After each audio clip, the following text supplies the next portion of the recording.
Welcome to Sliders and Wings, a podcast about the TV show Sliders and the TV show Wings and all the other forgotten TV shows of the 90s. I'm Valerie Temple. And I'm Rachel Cox.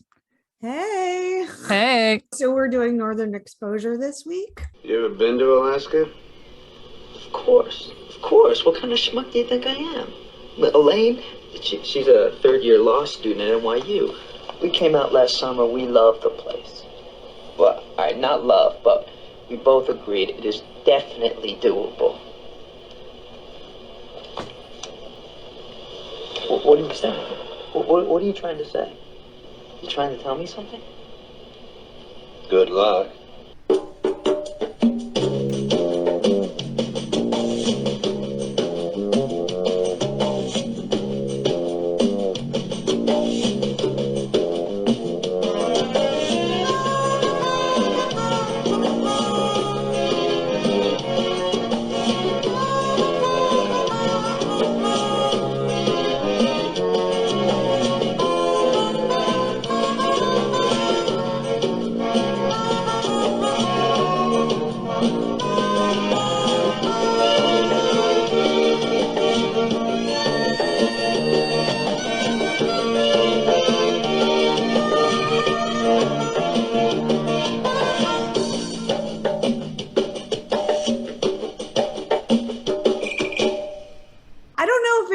Actually a forgotten show. I think people remember it. Was it a hit?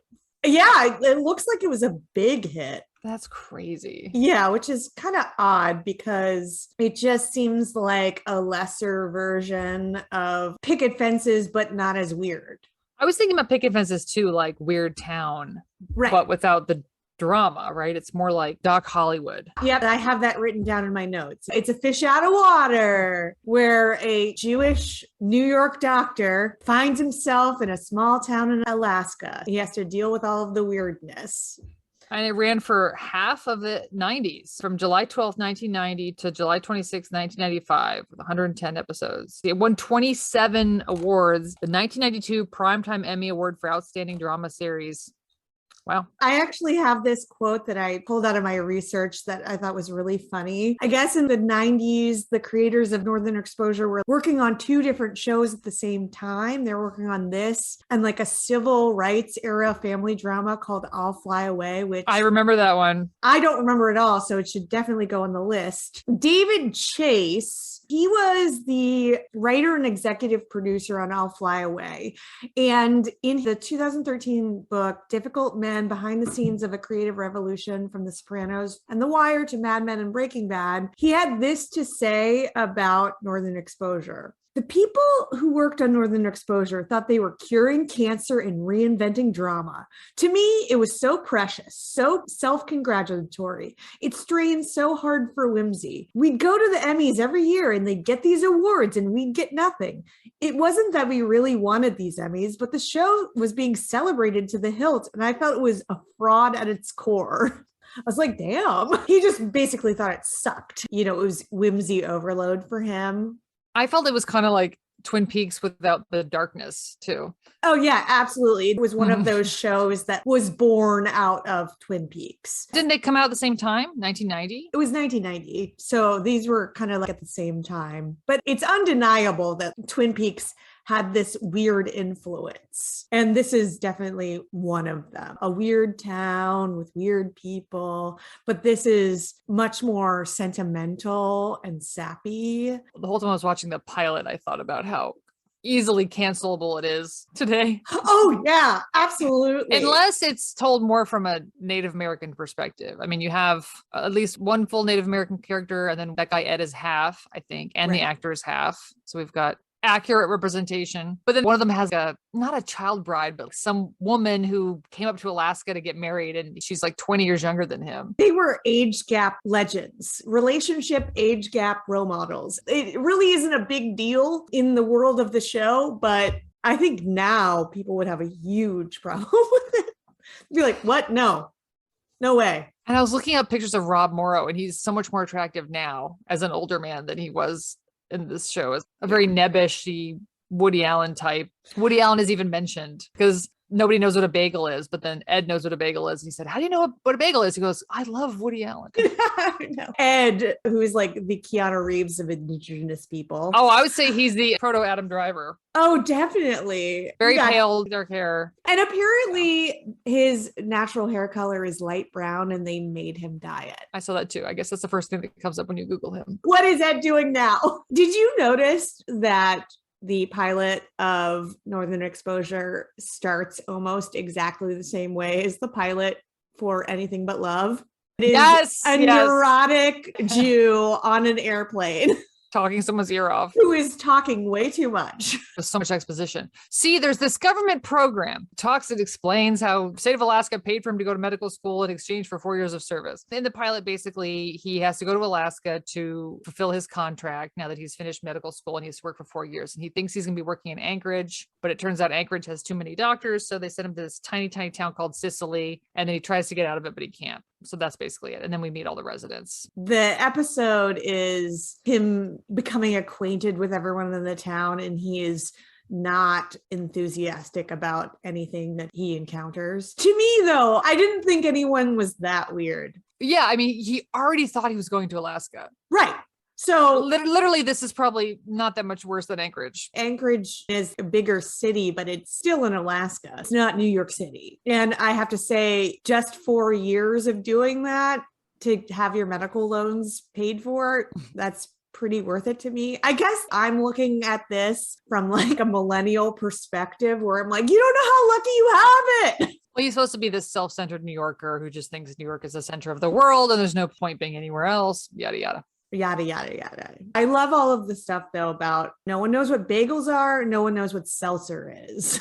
and because of that, he's like, this town sucks. There's moose burgers. Let's go through the cast of characters. There's a Spitfire of a retired astronaut who lives in the town. But doesn't he kind of own the town? I think he bought all the land and he's basically created this town as his life's project. So I watched a second episode. The second one or further down? The second. Okay. Which was just kind of the same. But I found out that Holling, the bartender with the child bride, he's the mayor of the town. So I watched the second episode because we didn't get John Corbett at all. All right. Who does he play? He plays a DJ, like an eccentric DJ. A radio DJ. A radio I DJ. immediately thought you meant party DJ. Is there a love triangle? I don't remember. Who does he get with? Maybe Janine Turner, but it's very clear that they're setting Rob Morrow and her up. Well, he admits that she's kind of pretty in the pilot, which is the most false note in the whole thing. He's like, drunk. You're pretty, not great looking. And I was like, wait. What? What? Unless he was trying to neg her. Sort of worked. I was into her boyfriend, Rick, by the way. He was rugged. So I had to watch a second episode because I was like, I want to see some John Corbett action. He was definitely the reason why I watched the show when I was a kid. I never saw it. Oh, really? Wow. Yeah. I mean, I don't remember watching it. I mean, it seems very boring. I watched it every single week and I can't tell you why. Well, I guess I can tell you why. It was because of John Corbett. He has kind of a sexy way of talking. He's cute. But John Corbett's storyline in the second episode is that he gets fired from his DJ job because he decides to just fill radio time, airtime with reading Walt Whitman poetry. Lest you forget, it's a quirky town. I was about to say, that's very quirky. That's very quirky. So he's reading all of this poetry. It must have been hours. And then he starts talking about how Walt Whitman was a homosexual. And this pisses off Maurice, the astronaut, who owns the radio station. So he fires John Corbett. And then Maurice takes over as the DJ, I guess the one and only DJ in this whole town. And he is not popular among the residents because he exclusively plays show tunes. So they call a town meeting to rehire John Corbett, which of course eventually happens. There's a very Gilmore Girls town hall scene. She actually is like Schitt's Creek. Yeah. Without any jokes. and twice as long. It's very long. It was like 53 minutes, 55 minutes, which seems longer than normal. Usually 1 hour shows are something like 46 minutes, room for a lot of commercials. There was just, I guess, so much gold, they couldn't interrupt it. It reminds me of a lot of other shows. It's a premise that is well worn. Hey, this person doesn't fit in, and let's see how they interact with everybody. It's always nice to watch them win people over, and very much like the show we've talked about, Ted Lasso, which inexplicably won all these awards. People seem to like that. Northern Exposure also won all of these awards. Tropes are tropes for a reason. Yeah, people They're comforting. Respond to it. Well, this show lends itself to the easiest Mad magazine that we've ever done. Really? I had trouble with it. Indecent Exposure or Southern Exposure. I was stumped and I got Erin's help. And so I actually have 4. The one that I thought of on my own was Northern Overexposure. And then Erin came up with Nitwit Exposure and also Nitwit Foreclosure. Erin is the best at actually getting the tone of 1960s Mad magazine humor. Oh yeah, he's so good at it. It's second nature to him. Just coming up with the word nitwit, that is a Mad magazine word. Well, there's also Southern Expose Her. Oh yeah, when he was trying to figure it out, when he was just workshopping ideas, he was like, North Pole explosion? I was like, it's getting somewhere. An accent corner, I think that Alaska is a notorious grab bag when it comes to accents because there's so many transplants. Like, for example, Sarah Palin, who was from Alaska, sounded like she was from Minnesota. Yeah. I think they have regional dialects or something. And then a lot of the characters just have Southern accents. There's a lot of Southern accents on the show, which I think is just supposed to be TV shorthand for this is the sticks. And then I did look this up. Rob Morrow is actually from New York. He's from New Rochelle, and he's actually Jewish. That's one thing that today's audience wouldn't cancel the show. This isn't a guy in Jew face then. No, exactly. He's not a marvelous Mrs. Maisel, okay? He is legitimately Jewish. So lay off, everybody, okay? I was so glad that I went to his Wikipedia page because here's an interesting fact about Rob Morrow. He has a daughter named Tomorrow. T-O? T-U Morrow. Yeah. I have more questions. I have follow-up questions. Was it the mean, wife's idea? Was it the daughter's idea? Maybe she named herself that. Some sort of gimmick. I don't know. There's no explanation. It is just stated as fact in this Wikipedia page. There's this political commentator named Crystal Ball. And there's just no explanation given for her name, Crystal with a K. You're like, I'm just supposed to accept this? You're trying to give me information and I am stuck on your name. Tomorrow. Seriously, I literally screamed when I read that. Why would you do that? I guess this wouldn't be what you're watching. It's what you're listening to. But I've been re-listening to all the Flight of the Conchords songs. It's just so comforting to listen to that music and remember that time of my life. Just thought that was like the funniest thing on TV. And I had the biggest crush on Jermaine Clement. And those were the days. These are my salad days, I think. But I found out he has one son. He lives in New Zealand with his wife, and he's very, very private. But his son's name is Sophocles. Wow. Okay. What's the nickname there? Sophie? Cleese? Sasa? I don't know. That just seems hard for a kid to learn. You're making it so your kid can't say their own name. It's a real conundrum. Like, what if they have a lisp? Oh, that's a bad one. I really judge people for their poor name choices. My line in the sand has been, you can go weird if the pronunciation is intuitive. If it's something where people can just pronounce it without a problem, then have at it. But when it's like, no, it's Rachel, not Rachel. Right. My husband's name is Greg McKenna, and he has customer service people all the time who cannot pronounce his last name. Erin's last name is Lang, Lange. And I think probably 90% of the time, telemarketers call him Mr. Lange. There's a famous person with that last name, Jessica Lang. You know how to say her name? My last name is Cox, so I always say Cox, C-O-X, but I say that too fast sometimes and people get confused. So sometimes I say Courtney Cox. I don't know how big a star she is. It's hard to know. Yeah, you have to take a survey. She's literally the only famous one. Cox out there. Laverne Cox Oh, that's true. Like Laverne Cox. Like Laverne Cox. I always say temple like the building. Is that confusing to people? I don't know. No Temple one's like ever... the Freemasons. Yes, exactly. Temple like where Joel Fleischman goes every Saturday. In the pilot, when he wakes up, goes outside, sees how beautiful it is, and then runs downtown. What do you think that was about? I don't know. Did something get cut? If he was so taken with the scenery that he wanted to run, they needed one line of dialogue to explain. I don't think that's what it was, though. I think it was he was trying to run away from the beautiful scenery. I really didn't get it. I was just sort of skeptical of his entire reaction to the whole experience. I get that it's not what you were expecting. You knew you were going to Alaska. You had accepted that. So you're still going to be in Alaska for 4 years. What is the difference? And it also seems like this is kind of an easy job. You're a general practitioner. I don't know. It's not that bad to me. And it's like beautiful. You can go hiking. There's a lake. Was he still complaining a lot in episode 2? He was. The other storyline, aside from John Corbett gets fired from the radio station, is Ed has a grandpa who is a medicine man who is sick, and Ed wants him to see the doctor, and the medicine man won't.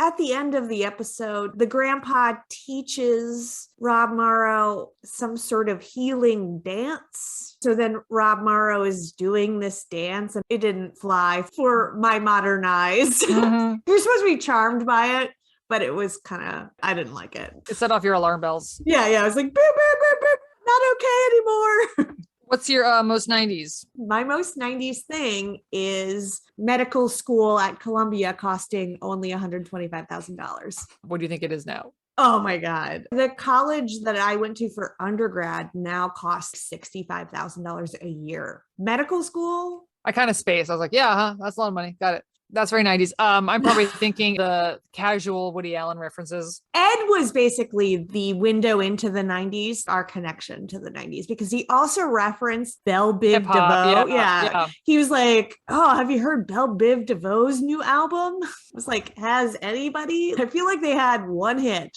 Kind of shows how hip the writers are. They're like, oh, what's a modern band? How about Belle Biv DeVoe?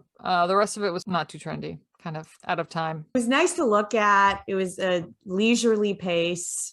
I'm really curious whether they actually filmed in Alaska winter, or did they do like a fakey winter? Because Alaska winter would be dark all the time. Right. I know that they did a lot of their filming in the state of Washington, in a town called Roslyn, Washington. There's that mural in the credits, Rosalind's Cafe. That's actually Roslyn Cafe. They added in the little S. Well, we watched the bootleg Daily Motion backwards version where all the text was backwards to evade the IP. They did feel the need to give exposition about that in the pilot. Maurice, the astronaut, when he's giving Rob Morrow a tour around town, he's like, oh, the painters forgot the S, so that's why it's small. And I was like, no one would have even noticed it. Well, I could notice it because it was backwards. We have one little housekeeping from Anything But Love. That we didn't talk about the theme song. Oh my God, I know. When I was editing the episode and putting in the theme song, I was like, how did we forget this? Anything But Love is this will they or won't they workplace romance comedy thing. But then the theme song is like, close your eyes, I am here with you. Like a 90s R&B. It's a ballad. It's a sad maudlin ballad. So strange. And then it's overlaid with stills of them floating across the screen. They're like getting ice cream, walking on the beach. It truly looks like a tampon commercial. Yeah, it really primes you for some laughs, you know. I'm really obsessed with sitcoms that have sad theme songs. Show me that smile again. Family Ties and Growing Pains are both kind of maudlin like that. Very sad. My favorite of all time is a show called Dear John. By the time you read this letter, I'll be gone. It was a sitcom about a self-help group for divorcees. Left Riot! Here is another Northern Exposure fact before we move on to what you're watching. You know Bon Iver? Yeah. Bon Iver. Bon Iver. That is named after an episode of Northern Exposure. It's the episode where people wish themselves Bon Iver, good winter, after the first snowfall. And I guess Bon Iver has talked a lot about how it's his favorite show. And he said that he cried for hours after the show ended. I could not get over that. Imagine being such a fan of Northern Exposure. Well, he was probably also very young when he watched it. So it was just like whatever he latched onto. I'm picturing Bon Iver with all of the DVD sets of Northern Exposure. Do you remember those when those came out? They were encased in little orange parkas. No. Yeah, it was orange quilted material that you had to open and the DVDs were inside of it. Go, Northern Exposure, cold. We'll put our DVD sets in parkas. I always love a DVD set decision that makes it impossible to, I don't know, shelve it anywhere. What am I going to do with this parka? Well, this is the only DVD set you own. So I have one DVD set I inherited 6 feet under from my mom. And all of the seasons are the same size, except for the last season, which is slightly like about an inch shorter. And it drives me nuts. Rude. Rude. Like, why would you do this? It makes me wonder if we should talk about Twin Peaks. That's definitely not forgotten, though. I watched Twin Peaks when it aired, and it scared the fucking shit out of me. To fall asleep at night, I'd have to tell myself, if I stayed on this side of the bed, Killer Bob won't invade my body. If I go on that side of the bed, he's going to take over my body and make me kill my family. Oh, God. I know so many people who have Killer Bob inspired anxieties. I didn't watch it at all when it came out. I'm one of those people that was forced by a boyfriend to watch all of it. That is definitely a show that boyfriends love to be like, you haven't seen Twin Peaks? We got to watch all of it. And I liked it, but I think it definitely hits different for me. It doesn't mean as much to me because it wasn't part of my growing up. Yeah, I can't look at it objectively. I look at it as something that was very freaky and attached to my psyche. It is sort of embarrassing that I watched Northern Exposure and not Twin Peaks. It's not something I would brag about. It's cool to be nerdy now, though. But like Northern Exposure isn't even cool nerdy. It's so gentle. There's no cred that you're gaining from being a fan of that show. Well, speaking of shows that are too gentle, segue into what you're watching. I'm only watching 2 things. So there was a show that I would struggle to watch because I never had cable. So I would be like waiting for it to come onto Hulu or Netflix or whatever. So there are gaps in between seasons, which is Younger. Never watched one episode. I'm telling you not to now because, well, now I'm trying to remember what I liked about it. It's on the 7th season. This is created by Darren Star. So it's got kind of like a Sex and the City vibe. And it stars Sutton Foster and Hilary Duff. The whole premise is really funny. Like, so she's 40 years old and she's trying to get a job in publishing. So she lies about her age and she says she's 27 and people believe it. Wait, who's 40? Hilary Duff? Sutton Foster. Sutton Foster. Okay. And then like the first 3 seasons are her hiding how old she is. And she has a 20-year-old daughter. And it's just completely laughable that anyone would think like a 40-year-old woman was 27. Debbie Mazar's in it. So she makes it good. There are supporting actresses that are really, really good that I think make it worthwhile. But I haven't caught up with it in a long time. It's like the last season. It's season 7. I went to watch the first one and I could barely get through it. They've got this will they, won't they with there's a love triangle that's been going on for 7 years. It's God. Like, completely run out of steam. Can't believe that I would watch 6 seasons of a show and then give up in the 7th season, but I don't know. I did that with Gilmore Girls. I have since seen the 7th season, but it really took a steep drop off. You give it a shot. You're watching like maybe 5 episodes. This doesn't seem like what it was before. All right, maybe it'll pick up, and it just never got there. So I just stopped. But I think I just have trouble with these. Similar to Gilmore Girls and Northern Exposure, they're not dramas, but they're not comedies. But there's nothing titillating or like there's no mysteries. So why am I watching this? Like nothing is happening in this show. No titillation, no mysteries, no jokes. What am I here for? Titillate me. We've been watching the show called Your Pretty Face is Going to Hell, which is an Adult Swim show. It's on Hulu, and I highly recommend it. Each episode is, I think, 12 minutes long, and it's gross. Because, Adult Swim can be gross, but I've seen a few Adult Swim things, and the only things I've thought were funny were this show and Neon Joe Werewolf Hunter. Have you seen that? Never even heard of it. It's really funny. John Glazer plays Neon Joe, and he's a werewolf hunter from New Orleans, and his catchphrase is "Hill, hill, hill." It's supposed to be like a Cajun. I'm still not really watching any TV, although once we get off, I'm going to watch Succession. Aaron and I did watch Cruella. Oh my God. Wait, have you seen that? No, but I've read all about it. We liked it.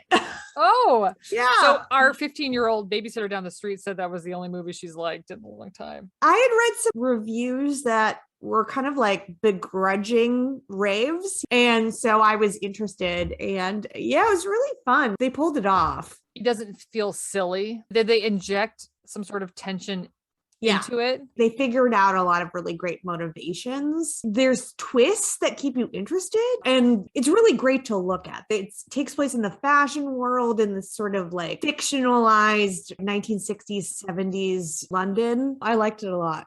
Yeah, they picked a good time period because it's got good music, but it hasn't been overdone. Late 70s, early 80s punk scene in London. At one point, there's this impromptu fashion show and someone's performing Iggy Pop's I Want to Be Your Dog. I just thought it was cool that little kids would be exposed to that. It's a weird Disney movie. I just didn't expect how genuinely subversive it would be. So well, the kids movies, they do that a lot. There was an animated movie called Sing, and it was just about different animals who sang anthropomorphized animals. But one of them sings I'm Still Standing by Elton John, which is like, you know, a 35-year-old song at this point. But like now you've got 6-year-olds that know the song I'm Still Standing. It's just really cool to me. It's definitely still a movie for kids, but putting myself in the mindset of a parent who might have to watch a child's favorite movie over and over and over again, and this one might not be torture. Is it scary? Could Oscar watch it? I think Oscar could watch it. Okay, because I think we have Disney Plus, so maybe we'll watch that. There's a couple moments that are, I guess, thrilling, but I don't think there's anything that's super scary. So I had one parenting misstep where Greg went out of town and Oscar, he talks a big game about he was like into spooky stuff and like scaring other kids and stuff. And I was like, do you want to watch something really scary? He goes, yeah, I'm gonna watch something really scary. So I tried to find something that would just be creepy and not gross. And I picked wrong, really, really wrong. So there's a show called Chapelwaite that's on Prime, and it stars Adrian Brody. And I didn't realize it was in the Stephen King universe. I thought it was a Victorian Gothic show. So the opening scene is a man trying to get to his son to kill him, and he gets stopped by the wife, and then he starts strangling the wife. So like with the 10 seconds, and Oscar goes, turn it off. He'd ask me questions about it. We had to talk about it for a few days. Like, why was the man doing that? What's going on? And so I had to explain that humans are still animals sometimes, and we try to be civilized, but sometimes we act like animals. And 99 times out of 100, someone does something horrible and you ask them why later, they don't know why they did it. You really had to cover some heady topics just because of that. You got to screen everything. I mean, you have no idea. After he went to bed, I went and watched the whole thing, and that woman was alive. She had just been strangled till she passed out. I explained that to him, but it didn't help. Probably not. They are making way too much stuff out of these Stephen King novellas and short stories. This is something that takes place in the 1800s. A short story called Jerusalem's Lot. Emily Hampshire from Schitt's Creek is in it. It's just cheap as hell, man. It's filmed in Canada. It's got all these Canadian actors. It's just strange. It almost feels like Stephen King has a goal of being more adapted than like Shakespeare. Doesn't care about the quality. Just get it out there. I'm trying to win a Guinness Book of World Records, okay? You get a certificate if you break a record. When I was working at Temple, we would always work on the online library catalog. And what I would use as a test for the intuitiveness of the search system was I would type in Stephen King. And if it came up with a Stephen King book, then it was a good search. And if it came up with something about King Stephen, who was an actual king in England, then I would know that the search wasn't good. But we went to go see a play last night. It's You're a Good Man, Charlie Brown at the local community theater. It was really good. I also saw that show, and it was being performed at a local library. So it was like community theater people too. And I also really liked it. This is like just this unpaid community theater performance. And all those people could sing really well. They all acted the hell out of it. I thought the one actress was particularly good. And so I asked Oscar afterwards, who's your favorite? And he said, Charlie Brown. I was like, wrong. That was a test. He was just blinded by the star power of Charlie Brown. He's like, well, Charlie Brown's in the title. Obviously, he's the best character. It's like, that's not true. Charlie Brown is the worst character in Peanuts. Yeah. Try to explain to a 7-year-old that it's actually called Peanuts. What? Oh no, that took me forever to figure out. Wait, what? It's not called Charlie Brown? Who decided this? All right, this has been Sliders and Wings with Val and Rachel. And you can email us at slidersandwings@gmail.com. All right, good night, Val. Good night, Rachel.